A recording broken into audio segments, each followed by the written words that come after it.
Yo, it's your boy, ManLikeHoyoo, back in the scene. And today we are gonna be talking about how we waited 3 months to watch my team get played out the park by Hull City. Like it was an abysmal play for Manchester United. Look at that result up there, 2-0. It was game done and dusted by the 38th minute. But we'll get into it. We'll talk about the tactics. We'll talk about what went wrong. We'll talk about what needs to get done to be able to fix this Manchester United side before the other game we get into with another promoted team, Ipswich. But before all that, make sure you like, you comment, and you subscribe to this channel because we're going to be doing reviews throughout the whole Premier League season and for all the United games as much as we can. So show me some love, please. So you had Semi Ayeji on the 17th minute score through a set piece, and then Noble Mendy as well on the 38th minute. Both goals were from fucking set piece situation. Now, I've got a problem with that. Our set piece coach, what are you doing? What are you doing to be able to get these players physically fit to be able to withstand these kind of fucking goals? It was abysmal to see them come through. The defensive organizations was fucking shit. It was absolute shit. But you know what? Let's take nothing away from the fact that Hull City were about 9 years ago since the last time they were in the Premier League and managed to get their first league win over United since 1974. This is the first time that Manchester United have lost in the Premier League to a newly promoted side. It's a joke. Now let's start and talk about the starting shapes, because United started, as you can see from the this side, the formation. It was a 4-2-3-1 familiar Carrick formation that we all used to from last season. But it was the fact that Hull started in possession. They had a 3-4-2-1 in possession with Mendy, Egan, and Ayaji in the centre back roles. And then when they were going into their low blocks, trying to defend the gaps and whatnot, it was a 5-4-1.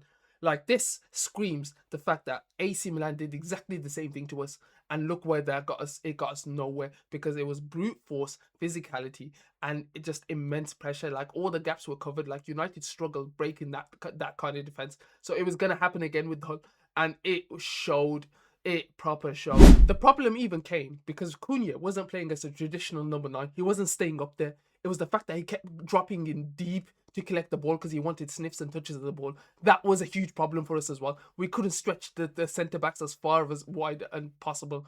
That was one of the issues we were facing. Hull were extremely clear with their attacking strategy, because from literally Ollie McBurney, what a game he had, by the way. What a game he had. Yeah. And the wing backs, it was literally try to get the ball into the box as quickly as possible and not try to outplay Man United with the passing game. Like 5 minutes in, Coyle was already crossing towards McBurney. On 15 minutes, McBurney forced Lemens into a save with a header. And then 2 minutes later, Hull scored. It was literally relentless. Like, I thought Lemens was going to actually do a madness, but no, they kept peppering them with crosses, and we did not know how to deal with them or handle them. Like, McBurney deserves a lot of credit because off the ball, his running, his physicality, his ability to chase down that ball was relentless. And the defenders for Man United struggled. We struggled. Aiden Heaven couldn't handle him. Harry Maguire couldn't handle him. And despite the Man United midfield having plenty of touches, as you can see from up there, 574 passes and accuracy in it. They lacked the authority to control that midfield. That's what we were lacking today. Authority. Because you can have so much passes, so many touches of the ball in it, but if you're not doing anything with it, or you're not trying to outplay them with the ball, then you're pretty much being useless. And with the first goal in it, the problem was the fact that losing that first header, that delivery comes in, and that first header was completely crucial, but they couldn't get it. Man United, they couldn't get it, which then leads me on to the fact that they literally knocked it back. Lemens made the save, but then it come up to an open IIG in it, and he scores.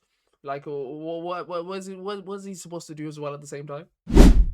Like, United became spectators after that fucking save from Lemens. They literally watched the ball constantly, and they were not fucking tracking their runners because Hull City wanted it. They were like, yo, this is free food for us. We're going to take it. We're going to fucking take it. And the second goal is arguably even worse because United had their warning from the first one. Don't fuck up set pieces. And what do? They fuck up another set piece. Oh, Tillemans gives away free kick. in a dangerous area on the 37th minute. Reagan Slater delivers it into the penalty box, and then Noble Mendy wins the decisive header to make it 2-0. Where was Aiden Heaven and where was fucking Harry Maguire in this situation? The two biggest boys, yeah, centre backs are there. It's supposed to be physical. He's supposed to be there, sniffing out the fucking headers of these kind of plays. It was fucking relentless. Oh man, they don't need 10 passes. They don't need fucking tiki taka Pep Guardiola play Hull City. These set pieces were doing them wonders because they knew that if they're physical with Man United, they could get anywhere in this game. And it showed. It fucking showed. Like, the stats don't do any justice for them. Like, the fact that Hull had 56 clearances as well is ridiculous. Ridiculous compared to United's 16. Like, they knew what they wanted to do. Put the players in central areas in it and block the centers in it and force United wide. And when they forced them wide in it, they couldn't like do much with the ball. They kept pressing side to side to side to side to side to side to side to side. It was fucking stupid football to see, but they had no choice. But as long as they were happening in front of the defensive block that Hull set up in it, then that was completely fine for them. They didn't care what they did with the ball, and that's why United had so much of the fucking ball. And Dorgu, you had a fucking stinker. Like, this geezer is a headless chicken. Headless chicken. Like, oh, this brother kept creeping up in the right places in it, but he couldn't get the fucking final finish of the ball. Like, well, what was going on with you? Like, you had fucking, what, rocks in your fucking boots? Like, I don't understand that. Like, oh, I swear, man, if I had to go into a player, I'm sorry, Dorgu, but you could have done a lot better. And that's why he had to come off. That's why he had to come off in the second half. And then he got replaced with Marcus Rashford. But the changes were better, but it was too little too late to be able to do anything with these kind of players. But you could see the structural issues were still there because United didn't have a focal point in a number 9 inside the box because Cunha is not a traditional number 9. But Marcus Rashford did link up with Luke Shaw a lot of the times in it. So I can't really complain in it because that is something we used to seeing. But yeah, man, this was tough to see. Tough. And the question going forward is, why didn't Sesko got introduced into this lineup a lot sooner? Because he could have been that focal point. He could have been there, but it was a little too late for him to come on. He only come on with, what, 10, 15 minutes left to go? And the players that stood out for me today was Ollie McBurney.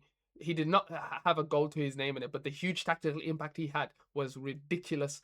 You had Reagan Slater and Matt Crooks, crucial to Hull's ability to turn the midfield into a duel rather than a possession contest. They were physical, they were demanding, they were aggressive on the ball, and that's all Hull could ask for as well at the same time. Noble Mendy and Simon Ayaji, them centre-backs scored the goals in it, but they represented everything Hull wanted to be: aggressive, proactive, and dominant in their own box. And then you had the keeper, Zolakis. What a signing this brother is for them, because them goals in it, no matter if he doesn't look like a movie star, yo, he kept some important shots out for them as well in it. So, yo, that clean sheet, Hull is going nuts.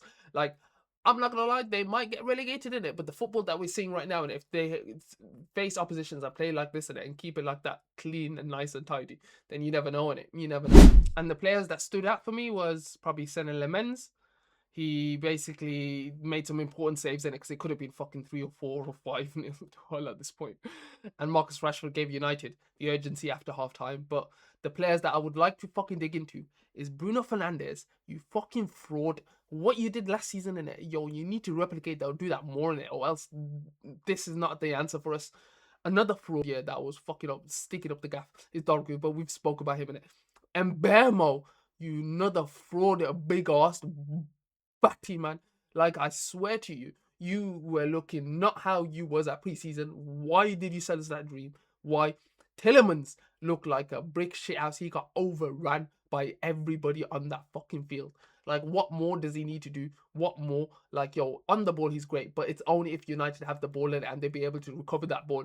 But Labour needs to get in there next to him because, yo, our midfielder are looking like they're being overrun right now. And fucking Aiden Heaven and Harry Maguire, you guys stunk up the gaff defensively. You guys should have done a lot better than what you're supposed to. And I am sorry that United fans have to fucking deal with you guys in it because, yo, it's not good enough right now. So we'll go on to the fixes and what we need to do. I know I'm overreacting in it, but at the same time in it, for the sake of the video, that's why I overreact in it. But do not overreact because the season is not finished on match 1. You get me? I know we've lost to a newly promoted side. I know.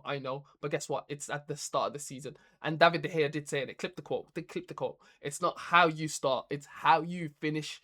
Okay? How you finish. But yeah, number 1, set piece defending. You can't concede twice. because opponents attack the ball harder than you. You have to be aggressive, like you want it more. That's what sets apart the likes of Arsenal's, the fucking Aston Villas, the Nottingham Forest when it comes to set pieces. They want the ball more, and they set up for it as well at the same time. Number 2, breaking down a back 5. United need more rotations, more underlaps, better occupation of the box, and fewer predictable crosses. Like, you need to be able to get, if you want Santos to make that forward pass in it, you've got to do the dummies, you've got to go shadows in the spaces, you've got to be in the zone, you got to know where each man is, each man at what times and where, and you've got to dumbfound the defenders, because at the same time, if you don't move, the players can't put that ball into your space. Number 3, striker selection. Carrick, you're at fault for this, innit? Because Sesko should have started the game in the terms of like, yo, we need them centre backs being pushed back. Like, if the game plan is to produce 30 crosses, yeah, you need somebody in the box to be able to get it. You need somebody in the box to be able to get it. Number 4, midfield balance.